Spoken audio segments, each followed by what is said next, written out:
Assalamualaikum para peserta yang dikasihi. Waalaikumsalam.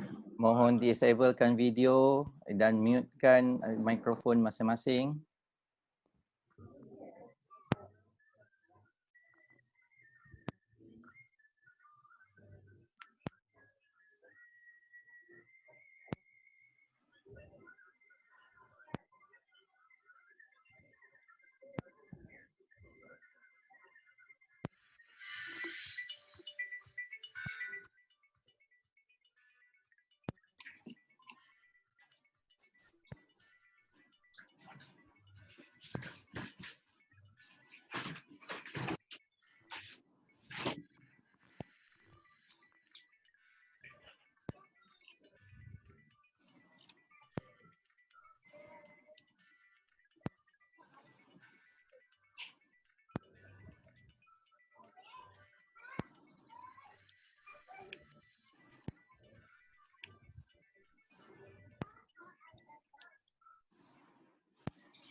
Tak dengar sound.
Assalamualaikum dan selamat pagi. Welcome kepada yang telah masuk. Sementara kita tunggu mereka lain masuk, mohon semua matikan mikrofon dan disablekan video masing-masing bagi memberi laluan kepada panel kita untuk menyampaikan pengisiannya sebentar nanti.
Bismillahirrahmanirrahim. Assalamualaikum warahmatullahi wabarakatuh. Selamat datang kepada semua peserta ke IFIM Webinar Series. Saya Syahizan Maknoh, moderator anda pagi ini bersama kita Encik Anwar Syuib, panel pertama untuk IFIM Webinar Series.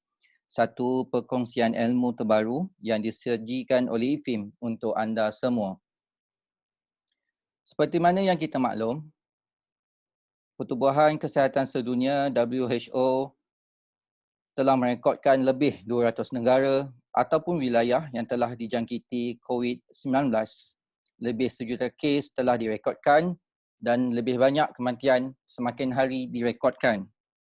Dalam pada itu, WHO dalam sidang media bersama Dana Kewangan Antarabangsa IMF baru-baru ini menyatakan bahawa banyak negara mengalami sistem kesihatan yang lemah dan banyak aliran modal besar berbanding ekonomi yang membangun.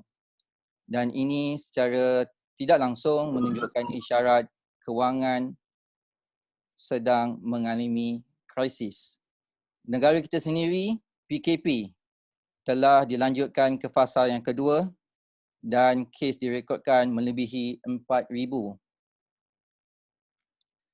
Bersama-sama ini, IFIM bersama panel kita pada hari ini akan cuba menyelami situasi pandemik yang berlaku di mana negara terpaksa menghadkan aktiviti ekonomi yang sedikit sebanyak memberi kesan langsung kepada individu dan perniagaan. Justru amat bertepatan dengan topik hari ini, krisis kewangan, bersediakah kita? Sebelum kita mulakan sesi pada hari ini, sekali lagi kami mohon semua peserta untuk mutekan mikrofon masing-masing dan sila ajukan soalan di ruangan chat untuk moderator ajukan kepada panel kita hari ini.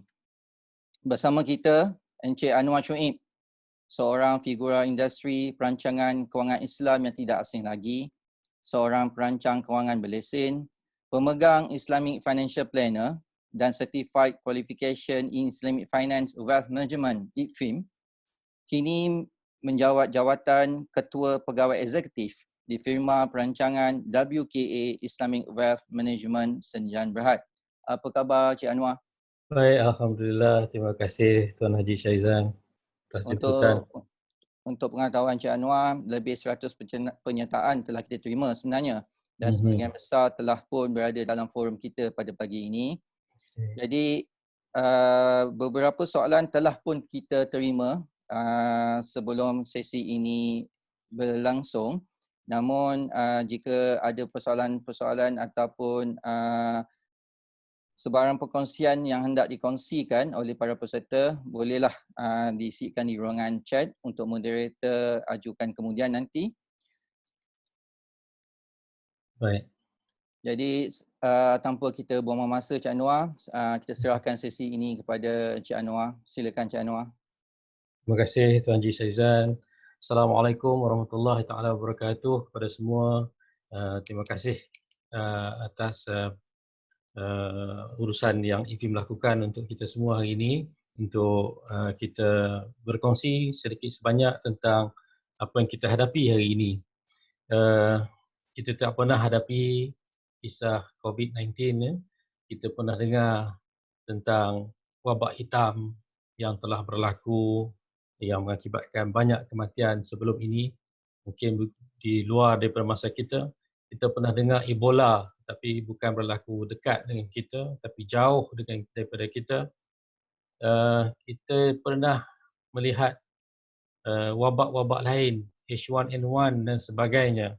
Tetapi tidaklah seperti apa yang berlaku kali ini dengan COVID-19 yang mana ia menyebabkan banyak kematian dan menyelimuti hampir seluruh dunia. Lebih daripada 170 negara telah pun mendapat wabak ini, iaitu COVID-19. Tidak dapat tidak, apa yang berlaku ini adalah perancangan Allah SWT yang mana kita tidak ada kuasa selain daripada mengharapkan daripada belas kasihan, belas ihsan Allah SWT untuk membawa wabak ini jauh daripada kita semua, jauh daripada dunia kita. Itu yang kita sentiasa doakan dan harap kita semua sama-samalah berdoa untuk kita dapat melepasi wabak ini dengan selamat. Dan Tuan Haji Shahizan tadi telah berkongsi tentang apa yang berlaku dengan wabak itu. Saya tengok pun sudah hampir mencecah 100,000 kematian, ya. Hampir mencecah 100,000 kematian. Banyak kematian berlaku di seluruh dunia. Tapi alhamdulillah negara kita, pemimpin negara kita berjaya melakukan pengawalan yang agak baik berbandingkan dengan negara-negara lain.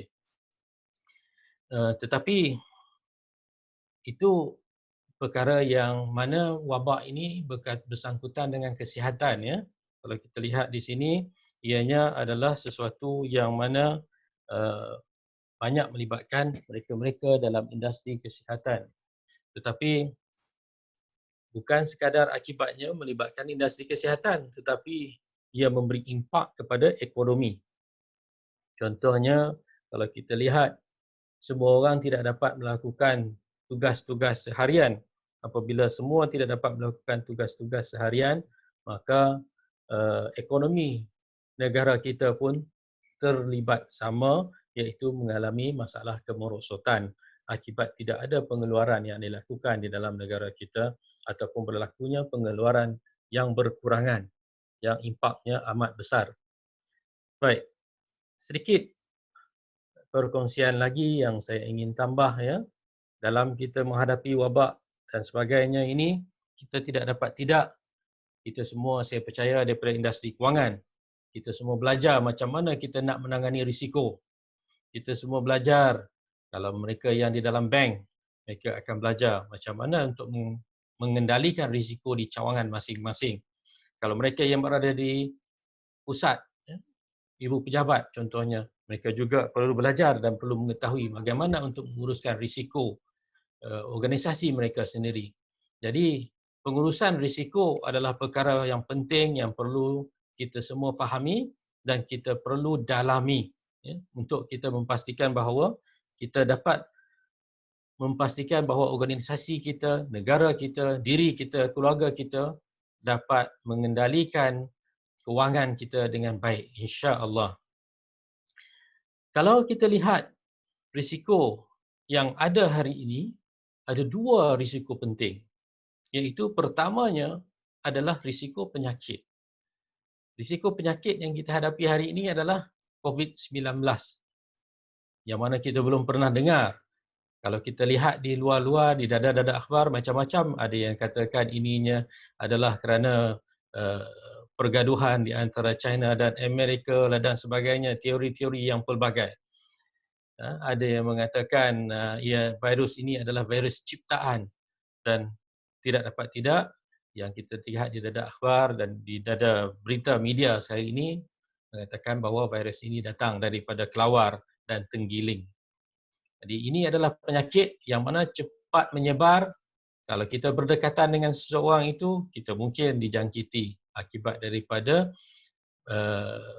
bendalih ataupun partikel-partikel halus yang keluar daripada air liur ataupun semburan bendalih daripada individu yang berpenyakit tersebut. Penyakit ini menyebabkan pekerjaan kita terganggu. Jadi dari penyakit ini kita diberi arahan oleh kerajaan agar duduk di rumah. Jadi kalau kita duduk di rumah, macam mana kita nak bekerja? Pejabat kita kena pergi hari-hari ke pejabat. Kita mesti berjumpa dengan rakan sekerja kita untuk bermesyuarat. Kita mesti duduk di tempat kerja kita untuk kita memastikan kita boleh menjalankan kerja kita. Jadi ini menyebabkan masalah kepada pekerjaan kita. Mengganggu gugat pekerjaan kita. Ini yang kita hadapi sekarang. Baik. Bila kita tak dapat bekerja, maka bagaimana kita dapat menghasilkan hasilan daripada organisasi kita? Kita tak dapat hasilan daripada organisasi kita. Tetapi kita macam mana nak hidup kalau kita tak ada hasilan untuk organisasi? Sebab apa? Organisasi kita yang membayar gaji kita semua. Organisasi kita lah yang memberi keuntungan kepada kita untuk kita hidup seharian kepada mereka yang berniaga. Kalau tak dapat berniaga, tak adalah pendapatan untuk syarikat mereka. Kalau mereka yang peniaga-peniaga kaca contohnya, kalau tak ada dapat membuka gerai pada hari tersebut ataupun kedai pada hari tersebut, ataupun mungkin pengusaha restoran tak dapat buka restoran pada hari tersebut, maka tidak ada hasilan, tidak ada produktiviti. Maksudnya tidak ada hasilan yang dapat dihasilkan kepada syarikat dan juga negara. Jadi ini masalah besar yang kita hadapi sekarang. Jadi macam mana? Apa yang kita nak kena buat untuk nak kita handle ini semua, ya? Baik. Seterusnya saya tunjuk sedikit tentang apa yang kita hadapi, apa yang kita ada sekarang ini. Ini adalah hasil yang kaji selidik yang dilakukan oleh Jabatan Perangkaan Malaysia, yang mana kalau kita boleh lihat di situ, ya, daripada responden ni, kurang hampir 170,000 responden yang kita ambil, kesiapsiagaan simpanan kewangan, impak kewangan yang dihadapi oleh mereka yang bekerja sendiri jikalau dilakukan total lockdown, lebih daripada separuh sebenarnya mengakui tidak bersedia. Ini hasilan yang tuan-tuan dapat lihat di situ. Dan hasil daripada apa yang berlaku ini, 52% mengatakan sangat terkesan. Hanya kecil, ya, 62% saja mengatakan tiada ada apa-apa, tak ada kesan. Kita semua belajar, ya. Kalau kita belajar menguruskan risiko, kita semua di sini kebanyakannya saya percaya adalah perancang kewangan juga, yang mana kita bila kita memberi khidmat nasihat pada pelanggan, kita pastikan untuk mereka menyediakan sekurang-kurangnya 6 bulan untuk mereka hidup, simpanan yang perlu mereka ada. Tetapi itu teori yang kita belajar dan kita cuba sampaikan kepada masyarakat umum. Tapi kita lihat realiti di sini bukan sebegitu. Tempoh simpanan kewangan mencukupi, ya, kalau kita lihat di situ dalam slide depan, yang mampu mencapai 4 bulan sahaja, bukan 6 bulan, ya, 4 bulan sahaja, hanyalah pekerja GLC dan juga pekerja MNC. GLC Government, MNC Multinational. Iaitu dengan kadar 78% sahaja, bukan 100% pun. 78% sahaja yang bersedia, ataupun 79, ya. Manakala MNC hanyalah 75%. Majikan dan pekerja swasta hanya mampu bertahan 2 bulan. Lebih daripada itu, tak mampu dah nak bayar gaji. Ini realiti. Dan untuk mereka yang bekerja sendiri, hanya mampu bertahan sebulan sahaja. Masya Allah. Hebat, ya, cabaran yang kita hadapi. Baik. Seterusnya kita lihat pula kepada mereka yang hilang pekerjaan, ya. Sektor perikanan, kalau kita lihat di situ, 1/3 hilang pekerjaan. Sektor perkhidmatan, makanan dan minuman pun lebih 1/3. Industri pembinaan lebih daripada 10%. Kemudian kita lihat pula mereka yang hilang pekerjaan, ya, ada melebihi 46%. Dan kalau kita lihat di situ, pendapatan berkurangan 98% dan 35% mengatakan mereka hilang 90% dari pendapatan mereka. Wah, besar betul impak yang berlaku atas akibat daripada COVID-19. Baik, kita lihat tempoh simpanan lebih daripada 2/3 daripada responden yang bekerja sendiri hanya mempunyai simpanan yang mencukupi hanya untuk 1 bulan sahaja. Manakala 72% majikan dan 82% pekerja swasta hanya mempunyai simpanan kewangan mencukupi hanya untuk 2 bulan. Manakala 78.9% pekerja GSC dan 75% pekerja BNC mempunyai simpanan hanya cukup untuk 4 bulan. Dan tempoh bekerja juga, kalau kita lihat di situ, 69.7% yang bekerja dalam tempoh kurang daripada 1 tahun hanya mampu bertahan sekadar 1 bulan sahaja. Dan kalau kita lihat yang mana bekerja melebihi 30 tahun pun hanya mampu bertahan sekadar 4 bulan. iaitu bawah daripada apa yang kita kongsikan dengan masyarakat umum, iaitu 6 bulan. Baik, Encik Anwar, ini ya. ada soalan merujuk kepada tempoh simpanan kewangan mengikut pekerjaan tadi. Soalan diajukan daripada Cik Mastura Muhammad Khalid. Ya. Bagaimana pula dengan kaki tangan awam? Okey. Malangnya untuk statistik ini kita tidak mengambil kira daripada kaki tangan awam. Jadi kita hanya ambil kira dari jumlah yang tidak termasuk kaki tangan awam. Jadi minta maaf saya tak ada statistik tersebut. Tetapi dalam realitinya kaki tangan awam kenapa kurang kebimbangan di sini sebab kaki tangan awam ataupun mereka yang bekerja dengan kerajaan adalah mereka yang mana mempunyai kadar keselesaan yang agak tinggi sebab mereka tahu bahawa mereka tidak akan dibuang kerja. Manakala syarikat swasta dan sebagainya dan juga usahawan, mereka terpaksa berdikari dengan sendiri. Jadi sebab itulah tujuannya program ataupun kaji selidik ini dilakukan hanya untuk melihat mereka-mereka yang bukan berada di dalam bekerja dengan kerajaan. Sebab yang terdedah kepada risiko akibat COVID-19 ini adalah mereka-mereka yang bekerja sendiri ataupun bekerja swasta. Ya, boleh ya jawapan itu Tuan Haji Syaizan ya. Terima kasih. Terima kasih. Silakan Tuan. Saya sambung ya. Seterusnya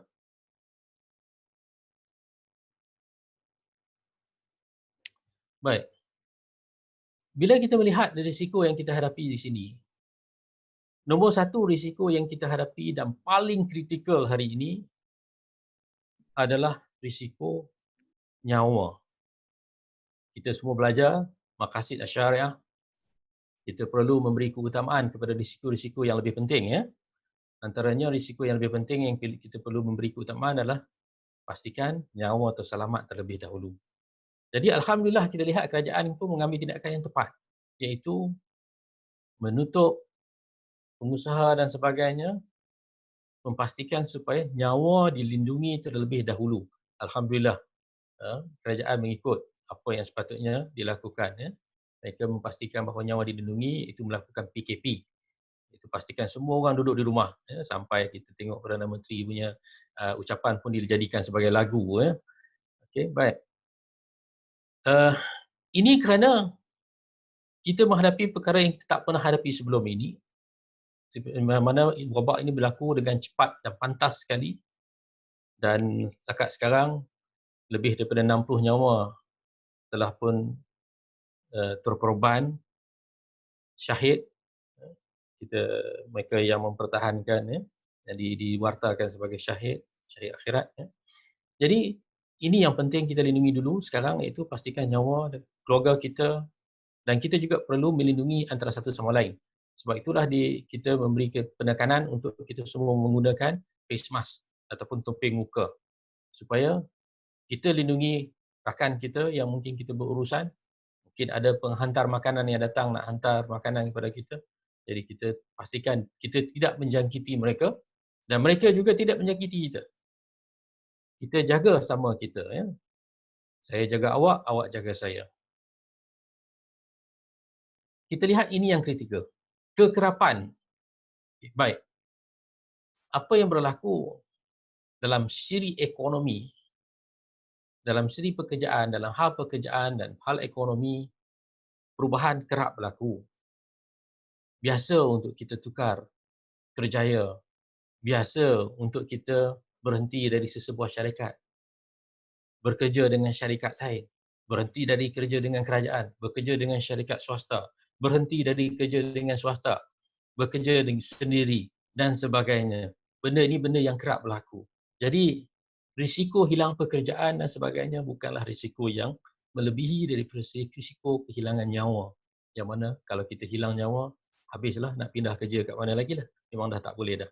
Jadi disebab itulah perkara yang kita paling penting sekali kita dalam menilai dan menganalisa risiko, kita melihat mana yang paling kritikal dalam isu ini, kita pastikan kita lindungi nyawa terlebih dahulu. InsyaAllah selepas segala isu COVID-19 selesai, kita boleh mencari pekerjaan yang baru ataupun peluang yang baru. Apabila kita melihat risiko yang kita lalui itu, kita perlu lihat macam mana kita nak rawat dan pantau risiko tersebut. Jadi di sinilah antara perkara-perkara yang kita mampu lakukan dalam kuasa kita, dalam kuasa kerajaan kita dan sebagainya. Sebagai makhluk yang amat lemah ini, kita melakukan penjarakan sosial. Ini yang ditawarkan oleh Director General ataupun pengarah kesihatan kita, supaya kita melakukan penjarakan sosial agar kita tidak menjangkiti orang lain virus COVID-19 ini. Kita dapat menyelamatkan lebih banyak nyawa yang mana kerajaan dulu pernah, kalau kita zaman Perdana Menteri yang terdahulu pernah mengatakan bahawa kita berusaha untuk menjadikan Malaysia ini mempunyai populasi sampai 80 juta untuk supaya kita dapat menghasilkan human capital yang banyak dan kita menghasilkan produktiviti yang banyak pada negara kita. Tetapi kalau berlakunya kematian yang banyak dalam negara kita, tak guna kita mempunyai bilangan masyarakat yang banyak tapi terhapus akibat COVID-19. Jadi alhamdulillah penjarakan sosial mampu mengurangkan kadar kematian di dalam negara kita, dan insya-Allah apabila semua ini dah selesai nanti, peluang baru akan timbul. Dan di samping kita menjalani penjarakan sosial ataupun PKP yang diadakan oleh kerajaan ini, jangan lupa sebenarnya peluang baru banyak timbul. Kalau tuan-tuan lihat, pengusaha yang menghantar dari rumah ke rumah barang-barang masakan dan sebagainya di Eropah, yang mana beliau menggunakan robot. Tuan-tuan boleh tengoklah di Google nanti. Sebelum berlakunya COVID-19, beliau menjalankan perniagaan yang baru, menggunakan penghantaran dari rumah ke rumah, sayuran dan sebagainya. Tapi perniagaan beliau macam biasa. Tetapi selepas berlakunya COVID-19, apa yang berlaku? Berlaku peningkatan dia mendadak sehingga melebihi 150% perniagaan. Dan itu pun terpaksa beliau tolak. Kerana apa? Website dia pun tak mampu nak menguruskan permintaan yang beliau hadapi. Dan beliau terpaksa tolak kerana beliau menggunakan robot. Jadi akibat robot, nak mendapatkan robot bukan senang, kecuali beliau tukar model perniagaan kepada menggunakan manusia. Jadi mungkin beliau dapat menambahkan peluang untuk beliau menghantar dengan lebih. Tapi disebabkan model perniagaannya adalah menggunakan robot, jadi terpaksalah mereka menerima bahawa banyakkan daripada peluang yang datang terpaksa ditolak. Selain daripada itu, video conferencing. Sebelum ini kita tidak peduli pun. Mungkin syarikat-syarikat multinasional ataupun antarabangsa sahaja menggunakan video conferencing. Tetapi hari ini, video conferencing seperti yang kita lakukan hari ini berlaku rata-rata di mana-mana.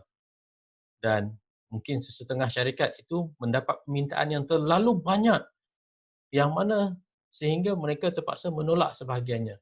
Melakukan pengawalan juga, seperti kita katakan risk management, iaitu menolak sebahagian yang di permintaan kerana untuk mengelakkan berlaku glut ataupun kita panggilkan permintaan yang terlalu banyak, jadi mereka tak dapat memberikan perkhidmatan yang baik dan berkesan.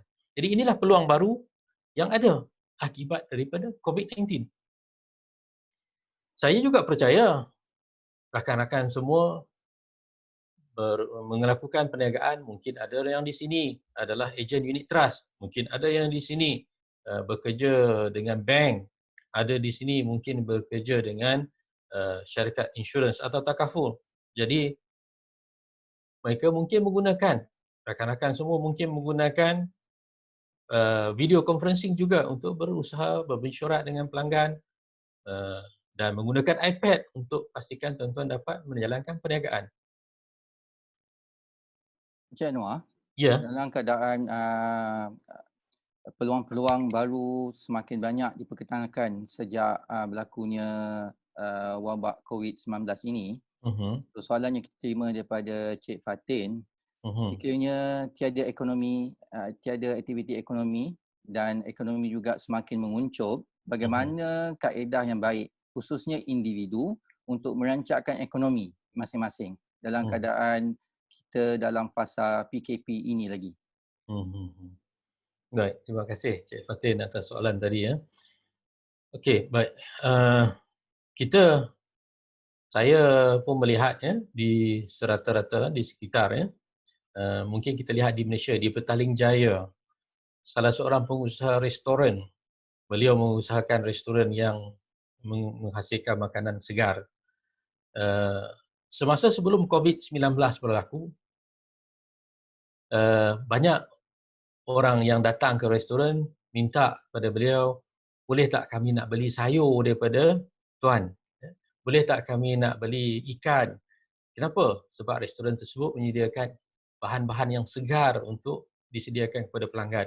Jadi sebab itu pelanggan suka datang ke restoran beliau. Tapi beliau terpaksa menolak kerana pada ketika tersebut restoran dapat diuruskan. Tapi setelah datangnya COVID-19, restoran beliau terpaksa ditutup. Apa yang beliau lakukan pada ketika ini, beliau tukar model perniagaan beliau. Daripada menjalankan perniagaan restoran, kini beliau telah menjalankan perniagaan menghantar dari rumah ke rumah sayur-sayuran, ikan, daging dan sebagainya kepada pelanggan-pelanggan beliau. Tetapi kuncinya di sini, ini yang saya nak timbulkan, adalah database. Beliau mempunyai maklumat pelanggan-pelanggan beliau. Jadi tuan-tuan, sahabat-sahabat sekalian yang ada di sini, ada tak kita simpan database pelanggan? Hari ini siapa yang mempunyai data, mereka mempunyai kuasa untuk berniaga dan menghasil produktiviti yang lebih baik.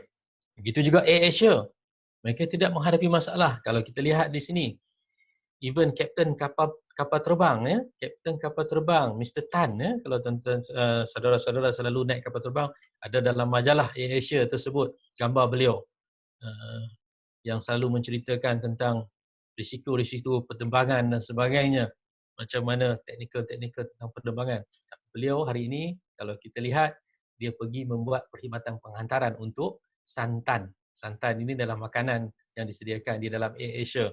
Jadi beliau sendiri melakukan penghantaran. Begitulah juga senior management di dalam AirAsia. Mereka ubah model perniagaan mereka. Jadi kalau macam itu, mereka sendiri dapat ubah model perniagaan mereka. Kenapa tidak kita sendiri pun juga mengubah model perniagaan kita. Daripada dulu kita datang jumpa pelanggan secara berhadapan, bercakap, bersemuka. Tapi kita boleh juga menggunakan perkara yang sama hari ini. Bersemuka dengan pelanggan tetapi menggunakan digital, iaitu video conferencing dan sebagainya. Fintech pun menjadi salah satu perkara yang penting hari ini di mana kita boleh melakukan pembayaran dan sebagainya secara online. Jadi tidaklah menjadi masalah hari ini untuk kita teruskan perniagaan kita. Dan saya percaya saudara-saudara sekalian pun begitu juga. Ya. Baik, boleh ya Cik Fatin untuk soalan jawapan tersebut saya teruskan. Baik, kalau kita lihat ya di kita semua mungkin datang daripada latar belakang yang berbeza. Ada di sini datang dari kampung, mungkin sebagainya datang dari bandar. Jadi kalau mereka yang datang daripada bandar, mungkin cara kehidupan mereka untuk mendewasakan diri mereka mungkin berbeza dari mereka yang di kampung. Contohnya saya di kampung, saya selalu bermain dengan lumpur dan sebagainya. Jadi sebab saya datang dari keluarga bendang. Jadi kalau kita lihat di sini, kadang-kadang ya, bermain dengan lumpur adalah lebih baik. Dan mereka-mereka yang terlibat dalam industri kesihatan pun mengatakan bahawa bermain dengan lumpur adalah bagus untuk meningkatkan imunisasi kita. Jadi kadang-kadang mungkin kita lupa, kita sentiasa nak pastikan anak-anak kita, keluarga kita terlalu bersih sampai kita tak nak bagi ada kotoran langsung. Kadang-kadang jadi berbahaya sebab kita tak ada imunisasi secara natural. Jadi sebab itulah COVID-19 senang serang kita mungkin ya.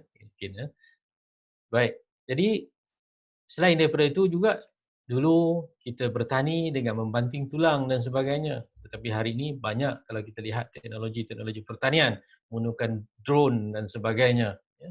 Ini perubahan-perubahan yang berlaku. Jadi kalau kita lihat di sini, hari ini apa yang berlaku adalah walaupun ekonomi lain menghadapi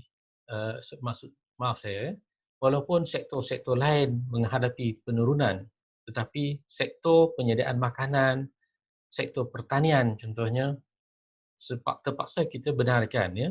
Kalau kita lihat kerajaan telah membenarkan untuk sektor pertanian, untuk mereka pergi ke ladang-ladang mereka, untuk mengusahakan ladang mereka. Tetapi di sini juga masalah yang timbul kalau dahulunya mungkin ladang-ladang yang kita usahakan menggunakan banyak manusia. Mungkin kita perlu kena melihat cara yang lain, iaitu selain daripada menggunakan manusia, kita kena tukar kepada menggunakan teknologi-teknologi robot dan sebagainya seperti yang kita lihat di barat, iaitu di mana kalau tuan-tuan lihat pisang itu sendiri, dia ada mesin pergi tarik, ambil, bawa balik ke kilang dan sebagainya. Kalau mereka yang menggunakan menanam bunga, dia ada mesin yang secara automatik pergi ambil bunga, kutip bunga, masuk ke kilang-kilang dan proses. Salah satu daripada negara barat yang kita lihat, mereka melakukan lelongan secara besar-besaran bunga-bunga yang dikutip. Ya. Jadi ini benda-benda yang kita perlu embrace ataupun terokai. Baik, selain daripada itu, kita kena lihat di mana perkongsian ekonomi adalah satu perkara yang penting sekarang. Kalau inilah kadang-kadang ya kita lihat bahawa apa-apa yang berlaku yang Allah hantar kepada kita mungkin ada hikmahnya ya. Contohnya hari ini saya lihat banyak bantuan-bantuan yang dihantar kepada mereka-mereka yang susah ya, di Malaysia ni. Kita lihat begitu juga di Malaysia ada yang menghantar keluar juga ya bantuan-bantuan. Jadi di sinilah berlakunya di mana kadang-kadang kapitalisme itu bukanlah satu perkara yang benda yang dulu barat selalu war-warkan sebagai yang terbaik. Kadang-kadang perkongsian ekonomi ini satu yang benda yang lebih baik. Yang mana kita telah amalkan di dalam takaful sendiri ya. Kita semua mengamalkan perkongsian, iaitu kita saling memelihara satu sama lain ya dalam takaful, ta'awud. Jadi begitulah juga dalam bidang-bidang lain sepatutnya kita boleh menggerakkan koperasi ya. Pastikan bahawa koperasi kita diuruskan oleh mereka yang berpengetahuan, yang mampu menguruskan koperasi dengan berkesan. Dan dalam masa yang sama, tanggungjawab untuk menjaga kesihatan sebagai nombor satu yang dipentingkan mesti diletakkan sebagai keutamaan. Selain daripada menawarkan peluang-peluang pekerjaan di masyarakat sekeliling kita. Saya tak tahu dengan tuan-tuan, mungkin tuan-tuan boleh gunakan tempat tuan-tuan sendiri untuk menghasilkan koperasi dan sebagainya. Di kawasan saya, koperasi memainkan peranan amat penting di sepanjang COVID-19 ini ya. Baik, kesimpulan daripada ya. Ada soalan daripada Karen McLaren. Cik Anwar ada kongsi sebentar tadi tentang perkongsian ekonomi, penyertaan dalam koperasi. Soalan daripada Karen, mungkin tidak semua di antara kita yang sesuai menjalankan perniagaan. Jika ada peluang untuk bekerjasama dari segi pengalaman Cik Anwar sendiri, apakah cadangan-cadangan Cik Anwar yang boleh Cik Anwar kongsikan di sini? Baik, okey, terima kasih atas soalan tadi ya. Saya sebagai penasihat kewangan, saya sendiri bekerjasama, bukanlah saya sebagai seorang individu yang mana saya memberi khidmat nasihat kewangan kepada pelanggan saya yang mana saya mengepalai perkhidmatan nasihat tersebut. Tetapi bukan saya seorang yang mampu. Dalam melakukan khidmat nasihat kewangan saya tersebut, saya perlu mempunyai seorang yang faham undang-undang. Jadi saya perlu ada legal firm owner ataupun mereka yang faham perundangan. Yang keduanya, saya juga ada mereka yang faham tentang ilmu percukaian. Jadi saya bekerjasama dengan firma percukaian. Seterusnya, saya ada mereka yang berpengalaman tentang perakaunan. Saya juga bekerjasama dengan mereka. Begitu juga dengan sekretari syarikat, company secretary.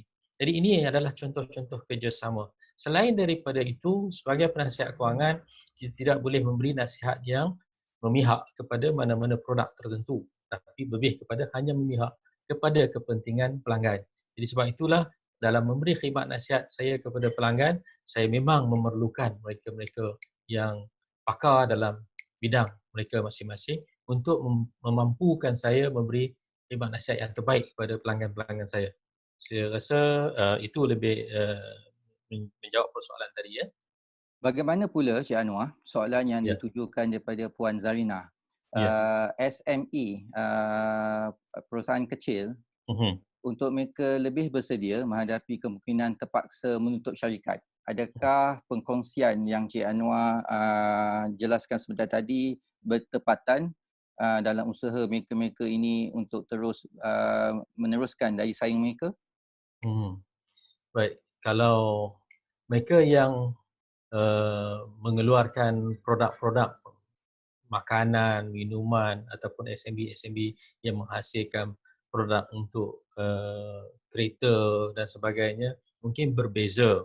Ya, ini yang saya kongsikan tadi adalah dalam khidmat nasihat sebagai penasihat kewangan. Tapi bagi mereka yang mempunyai sektor lain perkhidmatan yang mana saya telah kongsikan tadi, AirAsia contohnya, yang mana mereka mempunyai syarikat penerbangan yang antara yang terbesar di dunia ya, yang diketahui sebagai penerbangan yang termurah di dunia. Jadi mereka juga mempunyai logistik servis.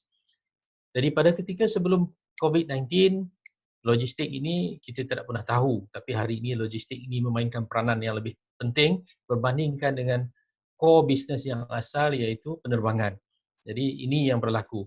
Begitu juga kepada perkhidmatan makanan, contohnya mereka yang menyediakan perkhidmatan makanan mungkin perlu menukar model mereka. Sebaliknya macam saya kongsikan tadi, restoran dia terpaksa tutup restoran tetapi terpaksa beliau menggunakan penghantaran sayur-sayuran dan juga bahan-bahan asas untuk masakan dari rumah ke rumah. Jadi kalau misalnya SME tadi, saya tak pasti SME apa, jadi kalau katakan misalnya beliau mengeluarkan makanan dalam paket contohnya, jadi saya rasa beliau tetap perlu menguruskan pengeluaran makanan dalam paket. Tapi sebalik daripada mungkin menghantar ke kedai-kedai dan sebagainya secara tradisi seperti sebelum COVID-19, kali ini mereka mungkin perlu menggunakan platform online untuk menjual barangan mereka seperti yang dilakukan oleh Lazada, Shopee dan sebagainya, Amazon dan sebagainya. Jadi ini perkara yang mereka mungkin boleh lakukan. Dan di sini juga adalah perkara yang kita katakan, kalau saya katakan adakah kita boleh kaitkan ini dengan sharing. Sharing is caring. Saya lebih utamakan tadi sharing ini adalah menggunakan yang di sekeliling kita, yang setempat. Ini yang saya maksudkan dengan sharing. Tapi kalau katakan yang berjauhan pun kita dapat lakukan juga dengan menggunakan teknologi yang kita ada, maka bolehlah dikatakan itu juga sebagai sharing. Okey, saya jawab soalan tadi ya. Silakan Cik Anwar. Okey. Kesimpulannya yang kita dapat lihat daripada apa yang berlaku COVID-19 ini, kita mungkin dalam keadaan tertentu kita lihat mungkin kita sekarang dalam keadaan bersendirian. Semua masing aku, kau. Jadi inilah yang kita lihat sekarang. Sebab masing-masing menghadapi masalah untuk menjaga negara masing-masing. Singapura ada masalahnya di jiran sebagai negara jiran kita. Indonesia ada masalahnya tersendiri. Thailand ada masalahnya tersendiri. Begitu juga negara-negara lain yang jauh daripada kita seperti Eropah dan sebagainya. Tapi dalam masa yang sama, kita memahami keadaan negara kita sendiri. Kita uruskan dengan terbaik. InsyaAllah dengan cara pengurusan yang terbaik tersebut, kita akan dapat menghasilkan generasi baru yang mungkin lebih baik. Kalau tuan-tuan lihat dalam gambar tersebut, itulah mungkin insyaAllah suatu hari kita akan hasilkan generasi baru yang lebih baik dan daripada kita mungkin insyaAllah, dan mereka akan membawa dunia kita ini kepada destinasi yang seterusnya. Jadi itu saja perkongsian saya. Terima kasih Saudara Syarizan. Ada soalan lagi ke? Terima kasih Cik Anwar. Ada beberapa soalan yang mungkin saya boleh bacakan yang telah kita terima lebih awal. Bagaimana kita nak kaitkan situasi sekarang dengan perancangan kewangan contohnya? Ada yang bertanya seperti saya boleh petik soalan daripada Puan Ida Rafiza. Mana lebih penting keadaan sekarang? Tabung untuk kecemasan ataupun kita perlu pentingkan juga tabung untuk persaraan? Baik, okey. Ini persoalan yang baik daripada Puan Ida, iaitu yang mana lebih penting, tabung persaraan atau kecemasan? Dalam perancangan kecemasan tadi kita nyatakan kita perlu ada kecemasan khusus dan kita perlu bersedia untuk 6 bulan. Ini yang kita pelajari dan kita nasihati pelanggan-pelanggan kita juga. Tapi dalam keadaan terkini, kita diberi peluang untuk mengeluarkan wang EPF untuk kita menggunakan sepanjang tempoh COVID-19. Jadi dalam keadaan kita tengok keutamaan risiko tadi, risiko nyawa adalah penting. Macam mana nyawa kita nak diteruskan? Kena ada makanan di meja-meja di rumah masing-masing. Jadi kita tengok setengah negara makanan pun tak ada. Kita tengok di India contohnya, kerajaan melakukan lockdown tapi makanan tak dapat, tak ada. Jadi ini menghadapi masalah. Jadi kalau kita tengok sini, kerajaan telah memastikan bahawa mereka yang ada EPF boleh keluarkan. Walaupun pada realiti tak ramai yang ada jumlah yang mencukupi untuk bertahan 12 bulan daripada duit EPF yang mereka ada tersebut, ya. Tetapi sekurang-kurangnya memberi peluang kepada mereka yang ada EPF untuk mereka keluarkan sebahagian kecil daripada EPF, iaitu contohnya RM500 sebulan dan sebagainya. Jadi dalam keadaan kecemasan ini memang wang ini diperlukan.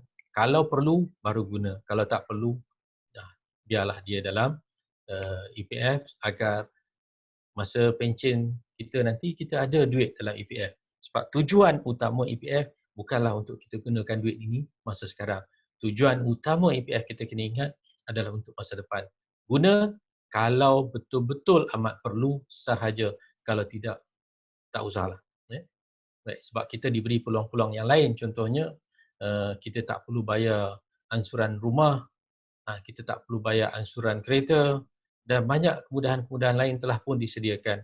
Jadi kalau kita boleh bertahan dengan kemudahan-kemudahan yang telah disediakan, eloklah kita elak daripada menggunakan wang EPF kita. Silakan. Cik Anwar, sebut tentang penggunaan sekarang, kita perlu kaitkan juga antara keperluan dengan kehendak. Saya bacakan soalan daripada Puan Fatimah Ahmad. Untuk tempoh 6 bulan ke 12 bulan akan datang ini, apa cadangan Cik Anwar tentang jenis-jenis perbelanjaan yang perlu diutamakan? Baik. Kalau kita lihat pada ketika ini, tidak ada yang lebih utama daripada makanan. Kalau lain daripada makanan, boleh diketepikan, ketepikanlah terlebih dahulu. Food, shelter, clothing. Makan, tempat tinggal dan pakaian. Isu berkenaan tempat tinggal, kerajaan telah memberi moratorium 6 bulan kita tak perlu bayar ansuran rumah kita. Kereta pun kita tak perlu bayar. Jadi yang tinggal adalah kita makan dengan pakaian. Pakaian, kita telah ada pakaian masing-masing. Jadi nombor satu yang kita kena jaga, yang mana kita katakan sebagai keperluan sahaja, bukan kehendak, keperluan sahaja adalah makanan sahaja pada masa sekarang. Boleh jawapan? Boleh, Cik Anwar. Ya. Cik Anwar, sebagai penutup, kita dah melebihi tempoh yang kita jangkakan. Sebagai penutup, mungkin Cik Anwar boleh bagi komen tentang soalan daripada Cik Zul ini. Impak penularan COVID-19 kepada ekonomi dunia lebih buruk daripada krisis kewangan global. Dari pengalaman Cik Anwar sendiri, adakah benar kenyataan ini ataupun sebenarnya ada perkara yang jauh lebih penting selain krisis COVID-19 ini? Baik. Krisis ekonomi dilakukan ataupun berlaku dengan pelbagai penyebab. Kalau kita lihat pada tahun 2008, penyebabnya adalah mortgage certificate ataupun kita katakan industri perumahan yang mana bank-bank memberikan pinjaman kepada mereka yang tidak layak. Itu yang trigger kejatuhan ekonomi 2008. Pada tahun 98 pula, 97, 98, apa yang trigger adalah dikatakan sebagai manipulasi mata wang. Jadi dalam kejatuhan ekonomi ada pelbagai penyebab. Kalau kita lihat dalam 1929 pun berlaku juga kejatuhan ekonomi. Dan sebelum ini kita ada wabak hitam yang pernah menyebabkan kejatuhan ekonomi juga, kejatuhan ekonomi dunia. Jadi sebabnya pelbagai. Jadi kali ini kita ada sebab yang lain kali ini, iaitu COVID-19. Betul, impak dia kepada ekonomi global ataupun ekonomi dunia memang besar. Sebab apabila kita semua tidak dapat melakukan pekerjaan seperti biasa, tidak akan ada produktiviti, maka tidak akan ada hasil kepada organisasi, individu serta negara masing-masing. Maka begitulah bagaimana akan berlakunya peningkatan ekonomi kalau tidak ada produktiviti yang dapat kita hasilkan kerana kita semua terpaksa duduk di rumah. Jadi di sinilah caranya yang kita perlu tangani risiko-risiko COVID-19 ini, iaitu mungkin selepas ini kerajaan akan melakukan PKP dengan cara yang berbeza, iaitu mungkin diketatkan di sesetengah tempat dan dilonggarkan di sesetengah tempat seperti apa yang China lakukan. Mereka cepat-cepat keluar daripada krisis COVID-19 dan mereka hari ini menjadi negara yang menghasilkan produktiviti yang tinggi berbandingkan negara-negara lain, yang mana negara-negara lain sedang bertungkus lumus menyelesaikan masalah COVID-19 di negara masing-masing. Dalam krisis ekonomi tahun 1929 dahulu yang sehingga menyebabkan perang dunia, kita lihat di situ Amerika mengambil peluang apabila Barat berperang masa ketika tersebut. Amerika mengambil peluang membekalkan makanan-makanan kepada negara-negara yang berperang, kerana negara yang berperang tak mampu menghasilkan makanan. Jadi Amerika ambil peluang tersebut. Jadi ketika di sini juga saya lihat China mengambil peluang ini. Kenapa? Sebab dia dapat keluar dulu daripada krisis COVID-19 dan dia menjadi pengeluar utama dunia sekarang. Jadi itu yang berlaku. Jadi adakah krisis ini boleh diambil ringan? Tidak. Kita perlu sama-sama tangani krisis ini. Ini perkara penting. Tapi adakah ia menjadi benda yang tak boleh ditangani? Tidak. InsyaAllah kita mampu tanganinya. Tapi lakukanlah pengurusan risiko yang baik. Sebab apa saya selalu cakapkan pengurusan risiko? Sebab kita semua di sini sudah biasa dengan pengurusan risiko dalam organisasi, negara dan juga diri sendiri. Okey. Haji? Sebelum kita berakhir, Cik Anwar, Uh-huh. apa orang kata, lebih baik lewat daripada tidak bermula langsung. Jika kita diberi peluang bagaimana untuk kita semua mendalami atau menguasai perancangan kewangan kita, khususnya mereka yang beragama Islam menurut syariah. Baik, terima kasih. Jadi saya berterima kasih kepada tuan-tuan semua sebab menyertai program pada pagi ini.